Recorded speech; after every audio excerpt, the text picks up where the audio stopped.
आज देखेंगे remote sensing. ठीक है, ये हमारा अंतिम क्लास होगा।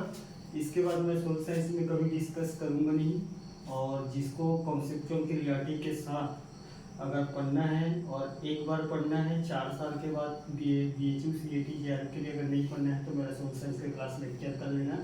पास तो सामान्य बात है, 60 नंबर का आता है तो 55 तो ले लोगे, ये तो भरोसा है। ठीक है, आराम से। अगर मेरा 55-57 मेरा आता था तो आपका भी आ जाएगा। ठीक, क्या दिक्कत है।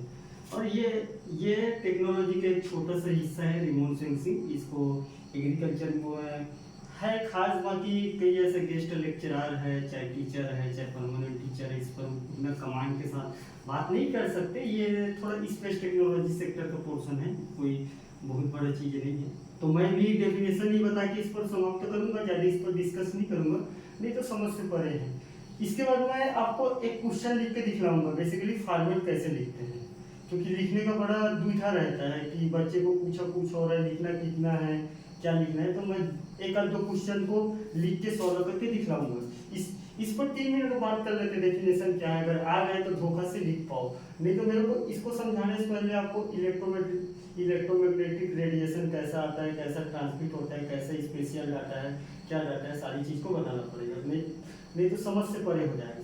रिमोट सेंसिंग बेसिकली क्या है कि किसी भी जगह का इंफॉर्मेशन के बारे में जानना बिना किसी फिजिकल कॉन्टेक्ट के। ठीक है, मतलब क्या है, अगर मैं तुम्हारे बारे में जानना चाहता हूँ, तुम मेरे दोस्त हो, तुम्हारे बारे में मेरे को जानना है, और मेरे को जानने के लिए तुमको बिना बिना बिना टच करे बिना मेरे को जानना है तेरे को, बस यही है। मतलब रिमोट सेंसिंग यही है। तो रिमोट सेंसिंग क्या है, किसी भी जगह के सोइल के बारे में, चाहे सोइल की क्वालिटी के बारे में हो, चाहे किसी भी चीज के बारे में हो, सोइल के बारे में, ठीक है, उसके बारे में बिना फिजिकल कॉन्टेक्ट के जानकारी हासिल करना with the help of electromagnetic radiation. ठीक है, तो रिमोट सेंसिंग क्या है कि remote sensing is a device, एक ऐसा डिवाइस है जो बिना फिजिकल कंटेक्ट के इंफॉर्मेशन गैदरिंग करना या इकट्ठा करना या इंफॉर्मेशन लेना with the help of electromagnetic radiation.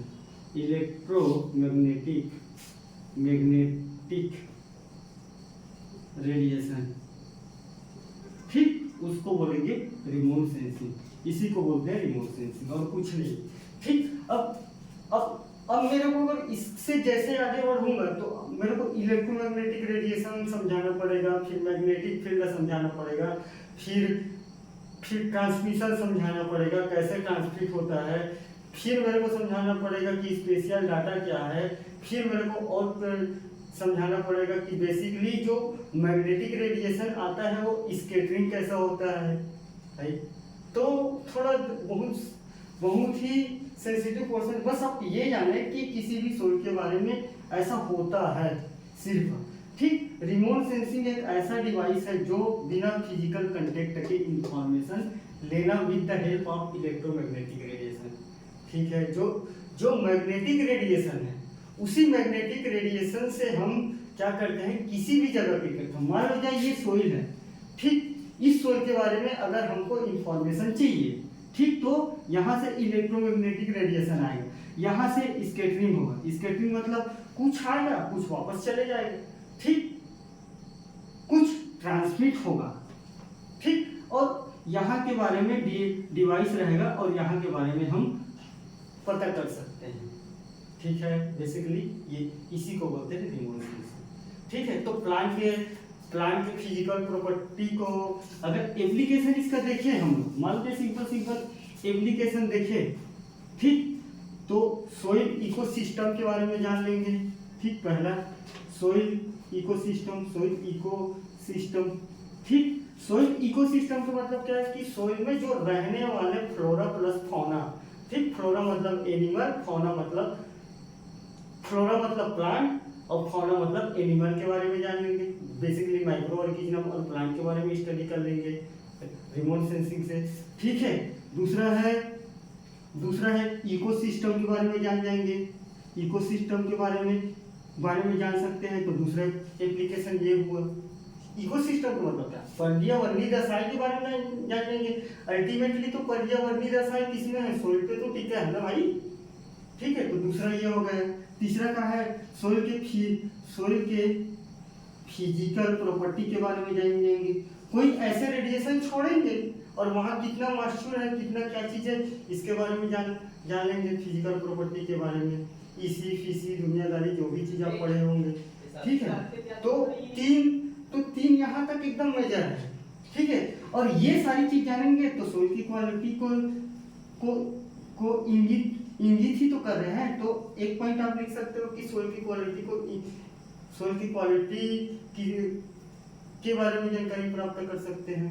तो उसी को बोल रहे हैं रिमोट सेंसिंग। ठीक है, अब मेरे पास एक क्वेश्चन है, डाउट है, कई लोग मेरे को पूछे भी कि सर एक आध क्वेश्चन को लिख के दिखलाओ करके। तो मैं क्वेश्चन पढ़ रहा हूँ, 4 नंबर वाला लिखूं कि 2 नंबर वाला? 4 नंबर वाला लिखूं। ठीक, तो कौन से नंबर का क्वेश्चन लिखूं, लिख के दिखलाओ। Soil colloid. ठीक, सॉइल कोलाइड के बारे में। हाँ, सॉइल कोलाइड हमने पढ़ाया नहीं है यूट्यूब में, कोशिश करेंगे आज डल जाए पढ़ा के, हम तो पढ़ाए नहीं है। ठीक, तो सॉइल कोलाइड के बारे में पूछा है। ठीक, क्वेश्चन क्या है, मैं पढ़ दे रहा हूँ, लिख नहीं रहा हूँ question. What is soil colloid, right the property. आपसे ये पूछा है कि मृदा कोलाइड क्या है और उसके गुण के बारे में बताइए। ठीक, उसी के बारे में पूछा है। तो आप सबसे पहले क्वेश्चन जो भी चीज होगा आंसर, ठीक, लिखना कैसे है। ठीक, यहाँ डेफिनेशन, सबसे पहले आपको बताना पड़ेगा कोलाइड क्या है। ठीक, कोलाइड एक ऐसा पार्टिकल है। ठीक, लिखना क्या है डेफिनेशन में, कोलाइड, मैं हिंदी में लिख रहा हूँ फिर इंग्लिश में बोल दूंगा। कोलाइड एक ऐसा पार्टिकल है, एक ऐसा पार्टिकल है जो 0.001 mm के पार्टिकल को सॉइल कोलाइड कहते हैं। सॉइल कोलाइड कहते हैं। ठीक, सॉइल कोलाइड ऐसे लिख लोगे पहले डेफिनेशन में। ठीक है, सॉइल कोलाइड को समझ गए। अब बेसिकली ये 2 स्टेज में पाया जाता है। ठीक, तो यही से आप लिखना कि 2 स्टेज में सॉइल कोलाइड को पाया जाता है। 2 स्टेज में सॉइल कोलाइड को पाया जाता है। ठीक, सॉइल कोलाइड को पाया जाता है। ठीक, एक है डिस्पर्स स्टेज, एरो करके लिखना, डिस्पर्स स्टेज, और दूसरा है liquid stage. Disperse stage solid, जो तुम जैसे कि तुम्हारे साइड से अगर गाड़ी निकलता है और गाड़ी निकलने के बाद जो धूल टाइप उड़ता है ना, वही है सॉइल कोलाइड। ये बात हमेशा याद करके चलो। जो आपके साइड से थार हो, बस हो, चाहे क्रेटा हो, चाहे कुछ भी चीज हो, आपसे साइड में निकला जो धूल के कण है, जो नग्न आंखों से दिखाई नहीं देते हैं और दिखता भी है, जो बृहद मात्रा में रहते हैं, तो वैसी टाइप जो पार्टिकल होगा 0.01 उसको बनेंगे सॉइल कोलाइड। और ये 2 स्टेज में रहता है, डिस्पर्स और लिक्विड स्टेज में मतलब बेसिकली जो पानी, जो जैसे पानी में कई गिलास के पानी में कई ऐसे सारे कण घूमते रहते हैं ना, वो बेसिकली कोलाइड पार्टिकल है। पार्टिकल मतलब समझ रहे हो, सेट, सिल्ट, क्ले, और उससे जो छोटे पार्टिकल हो उसको बोलेंगे सॉइल कोलाइड पार्टिकल। बात समझ में? यहाँ तक लिख लोगे। ठीक, अब इसका प्रॉपर्टी लिख के दिखाता हूँ। ठीक, ये तो इंट्रोडक्शन प्लस डेफिनेशन हो गया। आपको सॉइल कोलाइड को समझाइएगा तो पूछेगा तो यही लिखना है, सॉइल कोलाइड की डेफिनेशन समझाइए, यही लिखना है, और सॉइल कोलाइड के बारे में विवेचना कीजिए अपने अनुसार करके, तो यही लिखना है। ठीक, तो पहले ये होगा। अब बेसिकली जस्ट इसके आगे ना ब्लैक बोर्ड छोटा है तो मैं मिटा रहा हूँ। ठीक, आप अगर सॉइल कोलाइड भी पढ़े हो तो इसको लिख सकते हो जो मैं बोल रहा हूँ। ठीक, सेकंड सॉइल कोलाइड की प्रॉपर्टी, हेडिंग डालोगे सॉइल कोलाइड कोलाइड प्रॉपर्टी, ठीक, एक लाइन खींचोगे, ठीक, तो प्रॉपर्टी में आप पहले कौन कौन से पॉइंट है बताओगे। सबसे पहले प्रॉपर्टी में है सोइल कोलाइड की प्रॉपर्टी में सबसे पहले है प्लास्टिसिटी का गुण पाया जाता है, प्लास्टिसिटी, ठीक, प्लास्टिसिटी का गुण पाया जाता है सोइल कोलाइड में। सेकंड प्रॉपर्टी क्या है, ब्राउनिंग मूवमेंट करता है, ब्राउनिंग मूवमेंट, मैं थोड़ा थोड़ा बता दूंगा, अभी पढ़ाया नहीं हूँ। तीसरा कौन सा प्रॉपर्टी पाया जाता है, बेसिकली पूछा है उसी को लिख के दिखा रहा हूँ, ठीक। तीसरा प्रॉपर्टी पाया जाता है एडेशन की प्रॉपर्टी पाया जाता है, एडेशन की। चौथा प्रॉपर्टी पाया जाता है बाइंडिंग की प्रॉपर्टी पाया जाता है सोइल में, बाइंडिंग की, जुड़ाव। छठवा पाया जाता है सीमेंटेशन की। क्या है मैं समझा वाले दूंगा, लिख रहा हूँ, ठीक, आप लाइन से लिखिएगा वहां पेपर में, मैं मेरे पास जगह की कमी है तो इस टाइप लिख रहा हूँ, ठीक है। एब्जॉर्प्शन की पाया जाता है, एब्जॉर्प्शन की प्रॉपर्टी पाया जाता है, एब्जॉर्प्शन की प्रॉपर्टी पाया जाता है, ठीक। प्लास्टिसिटी के साथ साथ, ठीक, एडेशन, और एक प्रॉपर्टी पाया जाता है कोहेशन की प्रॉपर्टी पाया जाता है। तो बेसिकली आप ऊपर में हेडिंग डालिए सोइल कोलाइड्स प्रॉपर्टी, प्लास्टिसिटी के मतलब क्या है कि किसी भी सोइल में अगर 15% से अगर ज़्यादा मान लो जाए क्ले कंटेंट पाया जा रहा है, तो क्ले कंटेंट पाया जाएगा तो उससे छोटा पार्टिकल भी तो उसमें पाया जाएगा ना। तो इस टाइप से प्लास्टिसिटी जो जुड़ाव के गुण है वो सोइल कोलाइड में पाया जाता है। सेकंड है ब्राउनिंग मूवमेंट। तो ब्राउनिंग मूवमेंट के मतलब क्या होता है, जैसे कि ये है, ठीक, ये जैसे कि लाइट जलता है तो छोटे छोटे, जैसे कि यहाँ लाइट जल रहा है तो इस लाइट में छोटे छोटे कण जो घूम रहा होगा, तो बेसिकली ऐसे ऐसे ऐसे मूवमेंट करते हैं, ठीक। तो इस प्रकार की जो मूवमेंट की प्रॉपर्टी होता है वो सोइल कोलाइड में भी पाया जाता है, ठीक। तो उसको बोलेंगे ब्राउनिंग मूवमेंट। एडेशन मतलब दो अलग अलग पार्टिकल को जोड़ने की जो कैपेसिटी पाई जाती है उसको बोलेंगे एडेशन। तो भैया जो सोइल कोलाइड के जो छोटे पार्टिकल होगा और मिट्टी के क्ले पार्टिकल होगा, तो मिट्टी के क्ले पार्टिकल के साथ जुड़ा होगा। कोलाइड पार्टिकल मिट्टी के पार्टिकल के साथ जुड़ा होगा कि नहीं, मतलब नहीं जुड़ा होगा, ठीक है। और बाइंडिंग का मतलब जोड़ने की कैपेसिटी, भाई छोटा सा पार्टिकल है, बहुत सारे मिट्टी के बीच में होगा तो क्या है, जोड़ने की प्रॉपर्टी पाया जा रहा है। सीमेंटेशन, दो बड़े बड़े पार्टिकल को जोड़ने की प्रॉपर्टी तो होता ही होगा, ठीक है। एब्जॉर्प्शन, भाई किसी भी चीज में चिपकने का प्रॉपर्टी पाया जा रहा है ना, चिपकेगा, छोटा पार्टिकल है तो उसको बोलेंगे एडेशन। एब्जॉर्प्शन, किसी भी बड़े पार्टिकल के बीच में अंदर में घुसने की प्रॉपर्टी पाया जाता है सोइल पार्टिकल में, ठीक। और एक है कोहेशन, दो सेम पार्टिकल के बीच, भाई दो कोलाइड पार्टिकल जुड़ सकता है ना टाइप करके, उसको बोलेंगे कोहेशन। तो ये आपका 4 नंबर में हो गया, हल्का डिस्टर्ब करना है, ठीक है। अब किसी में छोटे को आप देख के बताइए कौन सा करूं, एक आता और ये तो कोलाइड हो गया, पढ़ के बता दे किसको करूं, ठीक, ऐसे लिखना है।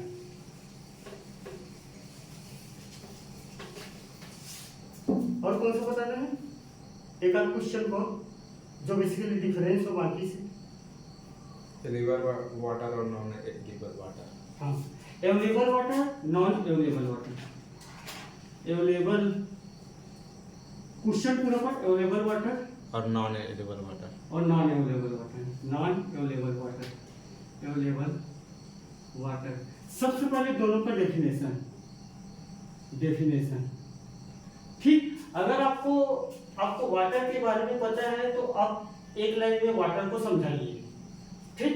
एक लाइन में वाटर को समझाने का मतलब क्या है, आपके टीचर ये समझ जाएंगे कि आपके वाटर के बारे में आपको ठीक ठाक ज्ञान है, ठीक। जैसे कि ये वाटर हो गया, ठीक।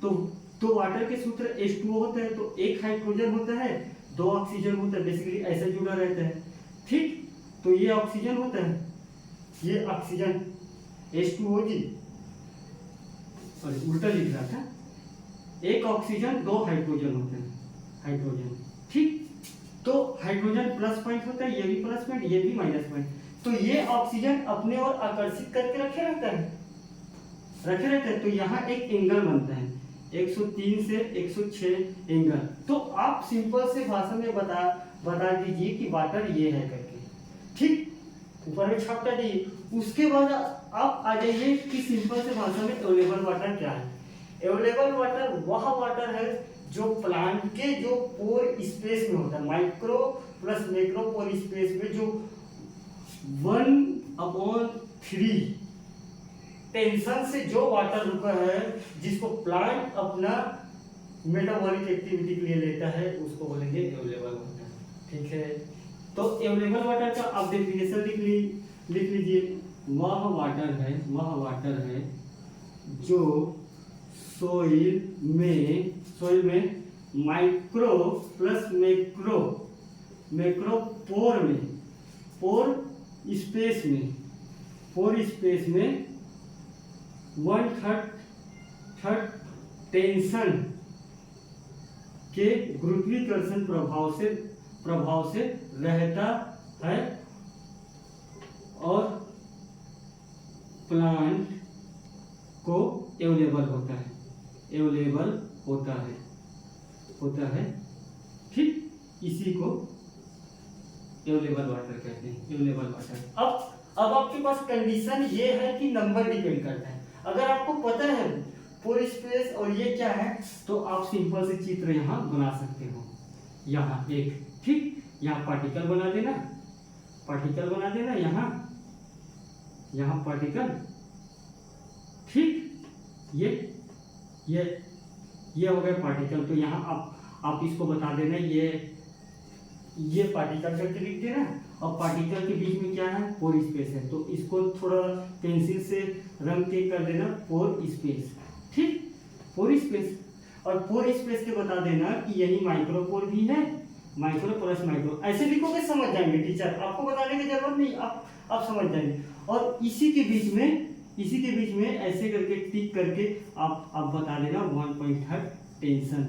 ठीक, टेंशन में रुका है, उसी को बोल। अगर ये वाले चित्र को आप अगर ऊपर बनाते हो तो टीचर इसको नहीं पढ़ेगा तुम्हारा। कंडीशन ये है, वो आपके ऊपर डिपेंड करता है कि आप कितना चीजों को बारीकी में समझा सकते हो टीचर को चित्र में, क्योंकि टीचर के पास टाइम नहीं है। अगर पेपर चेक कर रहे हैं, चाय आया, ठीक है, मान लो मैं एक एग्जांपल दे रहा हूँ, पेपर चेक कर रहे हैं 3 मिनट का। अब पेपर चेक करते समय कोई अगर आया लेबर और ने चाय दे दिया, साफ चाय करके, तो आपका टीचर ने चाय पीते पीते भी अगर चेक करेगा तो आपके चित्र को देख के वो आगे वाले पेज में राइट करेगा और नंबर देगा। अगर आप गलत लिखे हो तो चाय को साइड में रखेगा, उसके बाद ऐसे काट देगा। तो डिपेंड करता है कि आप अपने क्वेश्चन पेपर को क्या करवाना चाहते हो, टीचर से पढ़वाना चाहते हो कि आप चित्र देख के आगे बढ़वाना चाहते हो। अगर चित्र देख के आगे बढ़वाने की हिम्मत है तुम्हारे में तो समझ जाओ 60 में 55 से ज्यादा कोई नहीं रोक सकता। आप अगर लिखने पे ज्यादा भरोसा करते हो, अगर मानो जाए पुस्तकीय भाषा में भरोसा करते हो तो 33 नंबर से ज्यादा देगा नहीं। आप अगर समझ के लिखते हो तो गारंटी है 50 से ऊपर पाओगे। ये है टीचर का चेक करने का टेक्निक।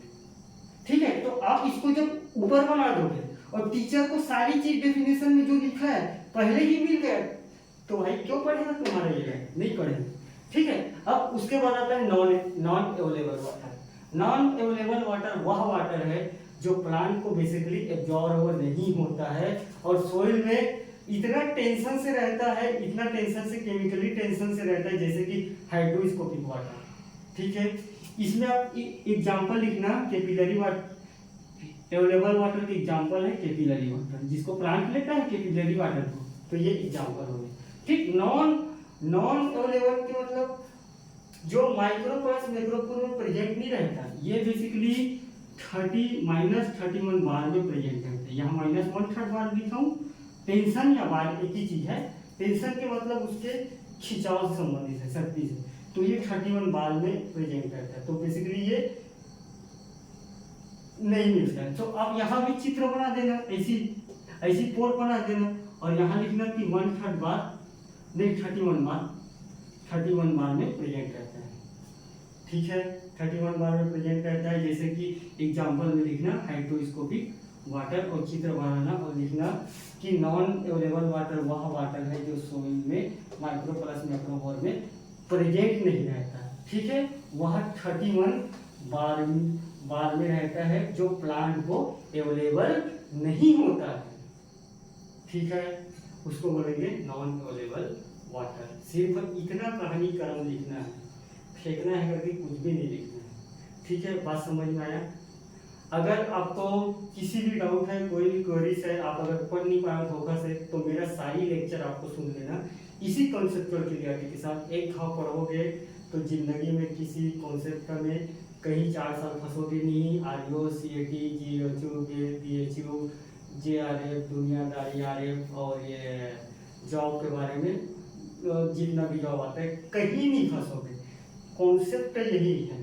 ठीक है, इंग्लिश में मैं लिख सकता हूँ अवेलेबल वाटर करके मैं लिख सकता हूँ, मगर क्या है टाइमिंग का है, इसी कारण नहीं। बाकी इंग्लिश वाले लोग भी तो मैं जो बोलता हूँ समझ के तो इंग्लिश में लिख ही सकते हैं। अगर इतना ही इंग्लिश इतना ही इंग्लिश आता है, क्योंकि मेरा दोस्त था तो सामने हिंदी में पढ़ाता था तो इंग्लिश में लिख लेता था। तो मैं पढ़ा रहा हूँ, कैंडिडेट आता है हिंदी वाले करके, अब लिख लेना इसको अपने भाषा में इंग्लिश में समझ के। बाकी कॉन्सेप्चुअल यही रहेगा। अगर आप किसी पुस्तक की भाषा कहीं गए तो पास नहीं हो पाओगे। अगर तुम कॉन्सेप्ट नहीं सीख पाए हो तो पास नहीं हो पाओगे। बुक की भाषा भी लिखोगे तो धोखा से अगर पास हो गए, गलती से अगर 26 लिखते लिखते अगर 36 लिख दिया तो पास तो हो जाओगे एक आध बार, आगे जाके फंस जाओगे हमेशा। 4 साल के सिलेबस में कॉन्सेप्ट क्लियरिटी नहीं रहोगे, फंस ही जाओगे, कहीं ना कहीं फंसोगे, डिग्री 6 साल में लोगे, ये गारंटी है। ऐसे करोगे पेपर खुलवाओगे, तुम्हारे पास ताकत रहेगा दावा करने का टीचर को। ठीक है, ये वादा लेके अब कुछ लिखे हो तो तुम पेपर खुलवाओगे, क्या उठा लोगे टीचर का? अगर इस कॉन्सेप्ट क्लियरिटी के साथ लिखे हो तो फिर दावा कर दोगे, फिर टीचर का रजिस्ट्रेट हो जाएगा, कोड ऑफ कंडक्ट में है यूनिवर्सिटी। ठीक, तो इसी कॉन्सेप्ट का चलना। ठीक, थैंक यू।